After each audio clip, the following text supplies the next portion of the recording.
Every December since 2013, the Pell Center at Salve Regina University has named a Story of the Year, the most important narrative in the public life of the United States in the preceding 12 months. 2018 has had plenty of candidates for Story of the Year, but there can be only one winner, and we'll name it this week on Story in the Public Square.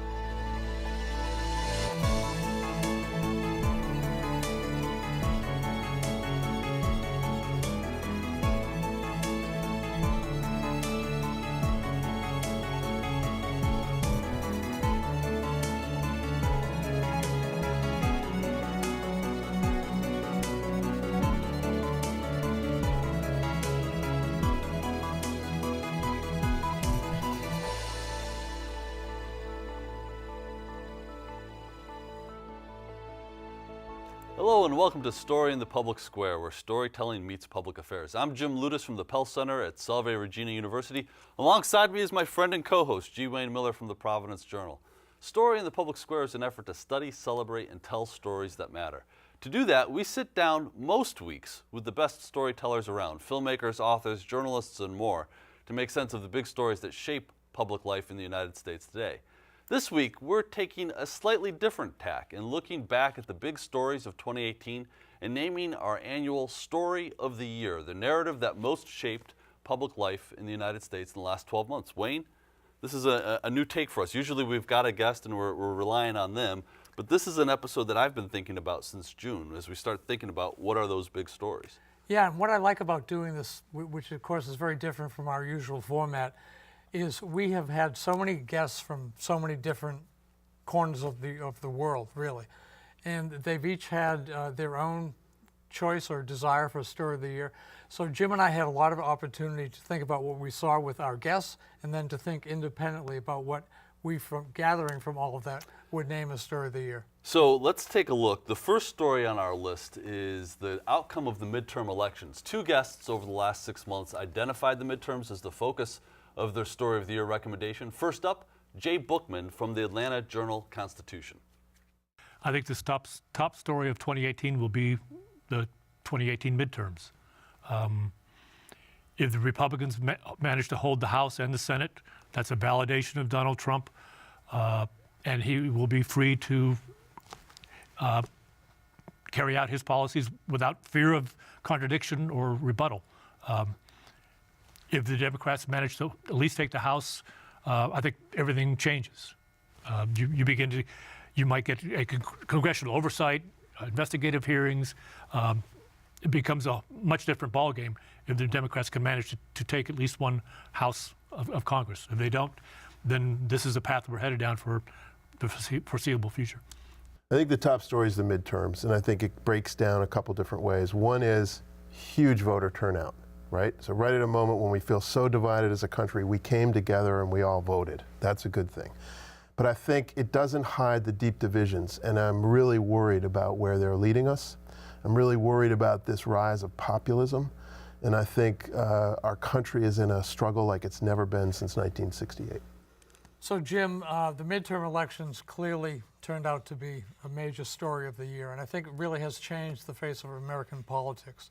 So what do you think we can look for with the Democrats having taken the House and now we have Republicans in the Senate and the White House and the House? What's going to happen? Well, you know, it'll be interesting to see in the immediate aftermath of the midterms. We saw some hints at bipartisanship. I don't know that that's going to be particularly well seated or successful. But look, this is fundamentally a moment in American democracy where the system worked the way it's supposed to. That there was a groundswell of support, particularly in House races for Democrats. Republicans held some gains in the Senate. But this is a moment where the system worked. The people turned out, they voted in record numbers for a midterm election. And we'll see what the course of the next 2 years is going to bring. I suspect we'll see an increased level of congressional oversight coming out of the House. And probably some opportunities for Democrats and Republicans to work together, because if you want to get anything done in the next 2 years, that's what you're going to need to do. Do you think there's a chance, though, that this divided country and these two parties can actually do that? There doesn't seem to be any groundswell of belief that can happen. I mean, I think everyone is hopeful on both sides, but the proof is in the pudding, kind of. And yeah.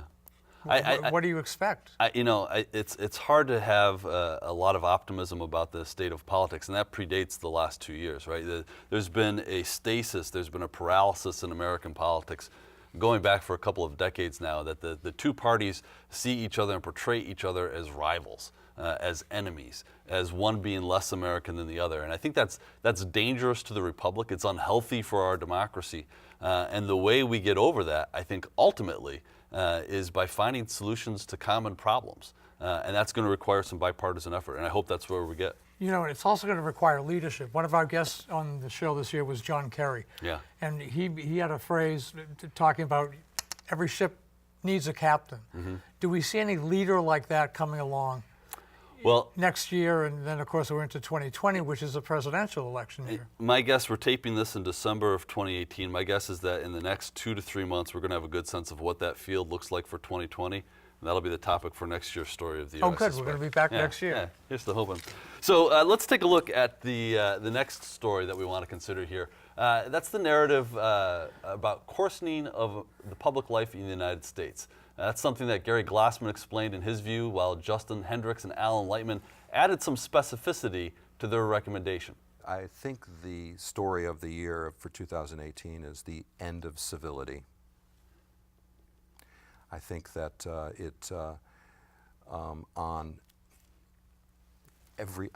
from the everyday exchanges of just, I don't know, hold a door for somebody, say thank you.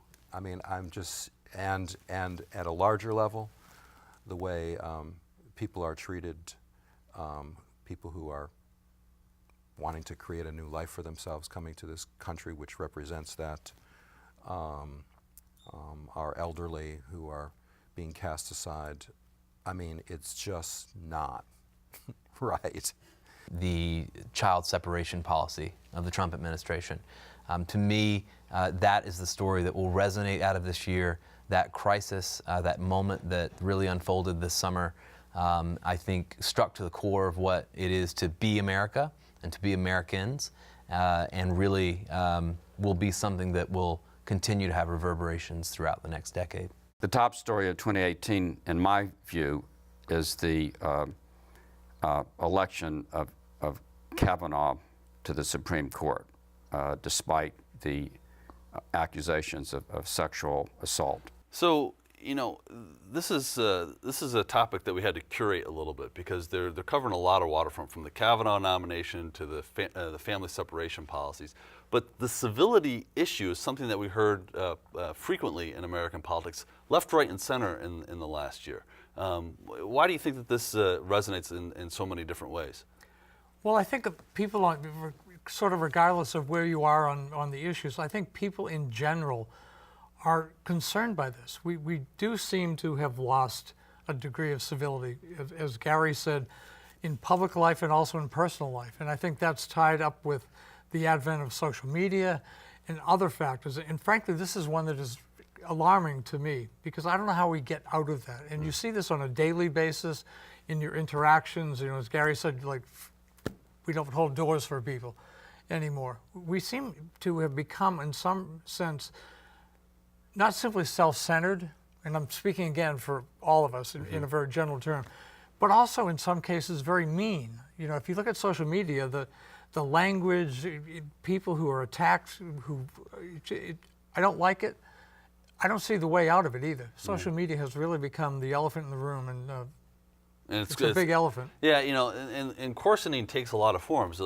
Sometimes we're talking about coarse language, but I also think about some of the episodes in the last year where public officials were accosted in public settings, out to dinner with their spouses or with their friends, and have their dinners disrupted. And if you're in public life, you're never off the job, so to speak. But it seems to me like there's some boundaries that we're just busting through in terms of what's considered acceptable, normal, appropriate behavior in public life. And you see this, of course, in the media, in the press, where reporters now sometimes feel threatened, are directly threatened. Some have been barred from certain events, and even from White House press conferences. that is something new and also equally disturbing. It gets into a whole possible discussion of free speech in the First Amendment, which we're not going to have here now. But that underlying that, again, it's a meanness, it's an ability or proclivity, more properly, for people to really not have filters, to just let their inner thoughts and anger out. And it's not right. And the other thing that strikes me too is that there is been sort of an overt celebration of violence in some of our politics of late. We saw as a candidate in 2016, Donald Trump sort of say knock that guy out. I'll pay your legal bills when they were trying to get protesters out of the room. But that kind of threat of violence in politics is really. It's not exactly unique. We've seen moments like this in American history before, but I find it unsettling and sort of troubling set against this bigger backdrop. So the third narrative our guests recommended was the collapse of the truth. And let's start with novelist and national security analyst Jeffrey Lewis, but we're going to follow that with Sister Helen Prejean and then Peter Asaro. I think it's the collapse of the truth. It's the idea that people think they're entitled to believe whatever they want, no matter what the facts say. So I think we're entering a very strange period where the president just says whatever he thinks, and millions of people believe it no matter what. How do we get to truth? How do the American public get to truth? Because you have all the fake news. You have in the highest levels of like the executive branch of this saying truth is not truth. How do people get to the truth? And I think this is the way. And the role of journalists, the role of media, talking to people and bringing story, bringing the whole of truth to people by bringing out the different facets and getting out of this partisan, siloed, going to people who agree with us kind of thing to get the stories out there. I think that's what's really a moment. The top story is the degree to which social media has shaped public consciousness and the degree to which that can be influenced by bad actors, whether that's Russia or whether that's political interests or whether that's economic interests or just conspiracy theorists or what have you. And I think there's a real reckoning that's going to take place in terms of journalistic integrity, information of integrity, and how do we understand what truth is in this new media world. This is a theme that runs through the public discourse daily. And we could go in many different directions and talk about why this is counterproductive, why this is harmful. But I think in this broad area, what most troubles me is doubting science, provable science. And we can start with climate change. And there's no dispute by any credible scientist that this is happening. And yet you still have people who don't believe it. And that results in policies where we don't do things that could literally save our country and save the planet. And that's dangerous. And in years to come, people will look back and say, oh my God, why? Yeah, one of the things that strikes me in all of this is that, there was a time in the period after the Second World War where there was a very limited number of ways to actually get news and information. And that sort of homogenization of the news led to an established fact pattern that everybody could agree on. And so from a public policy perspective then, it's easy to sort of decide, well, this is what the big challenges are. And then it's not a debate over what are the challenges, it's a debate over what are the solutions. That's a more fruitful and productive debate to be having. But the fact is that, the international scientific community is screaming, running around with their hair on fire at this point, saying we've got a decade left to solve climate change, or we're going to change life on this planet. And the political paralysis that has come from this stems directly from the fact that we don't have an agreed upon fact pattern. We can't agree to accept fundamental science. And that is, I think, in Lewis's terms, a fundamental assault and collapse of the truth. Social media certainly has exacerbated that. People now do not need to go to quote-unquote traditional sources of news or knowledge or information. They can find what they want and what they believe, where they want it, on their computer or on their device or on their laptop or their mobile phone. And people do that. That's human nature. You want to be with like-minded people. The jeopardy with being always with like-minded people is you're always with like-minded people. Yeah. And opposition or disagreement, or in the case of climate change, established clear scientific fact with implications for the entire planet, every species living on it, gets glossed over or denigrated or lost. And this is not good, again. And I think that this is one where every one of us has a role to play in sort of righting this ship. We're all not just consumers of information, we're also purveyors of information, because we are sharing stuff on social media, we're retweeting, we're liking things. We need to be dutiful in understanding, well, is this something that's credible and legitimate? Is it from a credible source? Does the author actually have a reason to know what they're talking about? And if the answer is no to any one of those things, don't share it, don't like it, don't retweet it. Because if you do, you're just continuing to the pollution of the information ecosystem, and that's bad for all of us. This is an area where I think education and teachers can make a change, starting with young people, children, civics, understanding what is truth or not truth. How do you get at that? Having an open mind, having a curious mind, intellectual curiosity. Our next story had only one recommendation, but it's also interwoven in the stories about the midterms and the Kavanaugh nomination. Here's food writer Portia Wilson and her take on the 2018 Story of the Year. I think it will be MeToo and women, fighting for equality. I think that has been a big narrative of this year, and we're slowly coming to terms with the ways in which women have been, discriminated against, and I think that's going to continue into the new year too. So the MeToo movement was a force in American popular culture and American politics and American industry. We saw a lot of powerful men who lost their positions because of previous sexual misconduct that came to light. But you think it's bigger than that. It's not just about the men. It's a bigger phenomenon than that. Yes, I totally agree. And just to recap how this really became such a large movement, the New Yorker and the New York Times, both in the same week, published investigative reporting stories about prominent people. Harvey Weinstein, and then Charlie Rose later left, and Les Moonves and Matt Lauer. So those are names and people in positions of power that you would pay attention to anyway.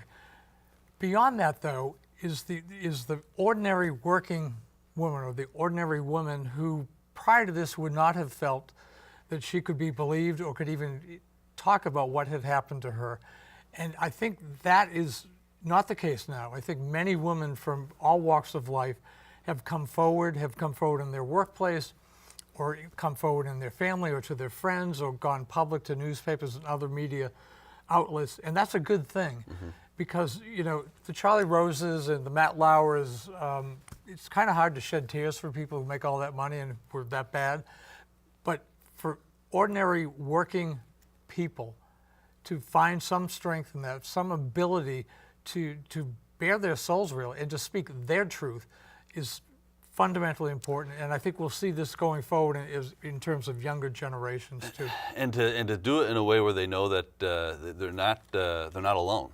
Right? That this is a movement, because there are a lot of people who've been affected by this over the years. One of the other things that manifested itself, I think, in the Me Too movement is just sort of the power of women in American politics. We saw this in 2017 in the immediate aftermath of the inauguration. The Women's March in Washington was a huge outpouring of public sentiment. But we saw it too at the ballot box in the midterm elections, right? So some of the statistics that we've seen are sort of remarkable. According to exit polls, Democrats won the women's vote for Congress by 19 points, 59 to 40. That's the largest number since 1982.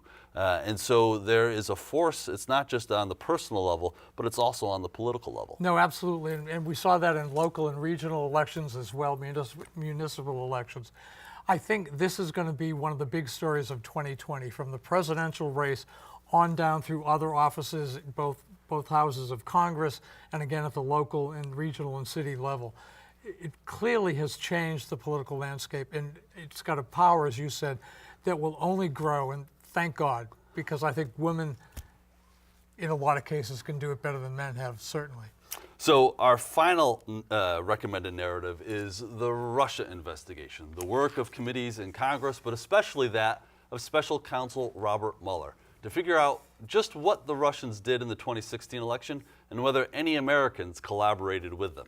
The ongoing Russia investigation, Russia saga, I think that has affected all of us in one way or another, and I don't see it stopping anytime soon. The furor over the Russian thing with President Trump and Putin and the daily, as I drew a cartoon, hair on fire moments, and that, it's interesting to see if that's going to be the story of the year. Does that have legs? I think as of August, and it probably will also be in December, it has to be Russia.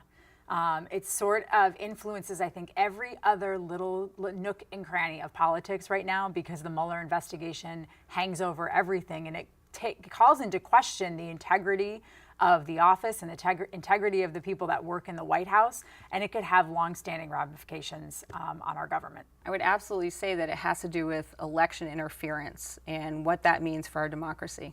The most important political narrative of this year is the Russia thing. The Russia thing. The Russia thing. Because as much as that becomes an incredibly important unifying cry for Democrats, I think it's unbelievably dangerously divisive for everybody else you're trying to appeal to, because you cannot win an election just with that narrative. The story that's dominated the media and the airwaves is, what's up with Trump and Russia? I think the story of the year for 2018 will be the unraveling of the American presidency. So that's a lot of voices, and so we just want to identify them. It was Caroline Orr, Gary Varvel, Trenny Kusnerik, Julie Marone, Mark Blythe, Sandeep Johar, and Molly McHugh, who come from the world of medicine, the world of broadcasting, the world of national security analysis, scholars and journalists. I mean, it's sort of great guests, like all of our guests. A remarkable group that all seem to cluster around this issue of the Russia investigation of Donald Trump. Yeah, we named the Trump-Russia connection the story of the year last year in 2017, and one could make a very valid argument that it is again the story of the year this year. Mueller has not completed his work, and I think when all is said and done, a very strong case will be made that there was a connection between Russia and our elections, and likely, or seemingly likely, to the presidency. And that is disturbing. And Russia, as we talked about in some of the shows, they were really smart in terms of social media again. They knew how to get to American voters and sway opinion using Facebook and other, Twitter and other social media accounts. I don't see them stopping that. I fear again, in the 2020 election. I think there was some evidence in 2018. There was. The Secretary of Defense, Jim Mattis, said just in the last weeks prior to this taping that Russia had been trying to muck around in the American election in 2018. We know that the Justice Department indicted another worker at the Internet Research Agency in St. Petersburg, Russia, less than a month before election. She was controlling a number of bot accounts that were specifically targeting the American election. This is a feature, I think, not a bug of international politics today. This is a low-cost way of confronting adversaries, trying to impose your will, and I don't think that it's going to stop. And what troubled me and troubled you and many of our guests is there's clear evidence that this happened.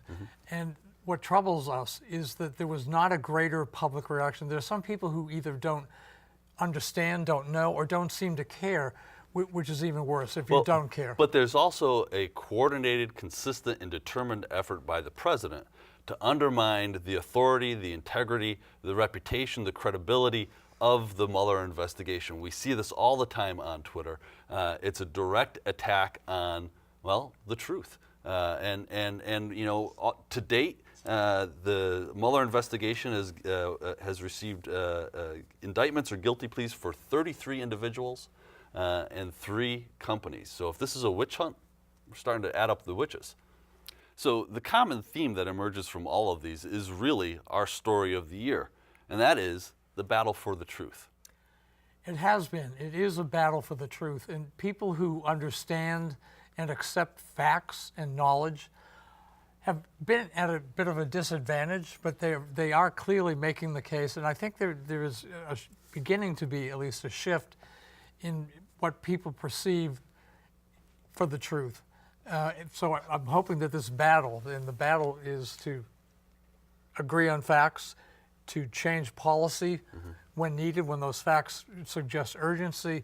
I hope that the American people will come to that point of view. See, and I'm even in a little bit more... You're a little more cynical, probably. Actually a little bit more optimistic mood at this point, because I think that the outcome of the midterm elections, I think that the work of the Mueller investigation, I think that the fact that Congress is going to once again get back into the business of congressional oversight, which is something that the Constitution says they have to do, I think this is the moment where we're talking about the truth striking back.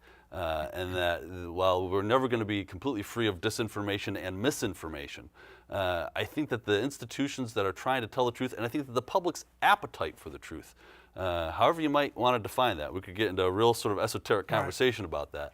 I think that that is a good news story that's coming out of 2018. And I think we have to give credit to a lot of newspapers and other media outlets who, despite this horrible environment in terms of reporting and in terms of presenting truth, have endured. That's great. That's all the time we have this week, but we'd love to hear what you think about our selection of Story of the Year. And you can do that by connecting to us on Facebook and Twitter, or visiting pellcenter.org, where you can always catch up on previous episodes. For G. Wayne Miller, I'm Jim Ludis, asking you to join us again next time for more Story in the Public Square.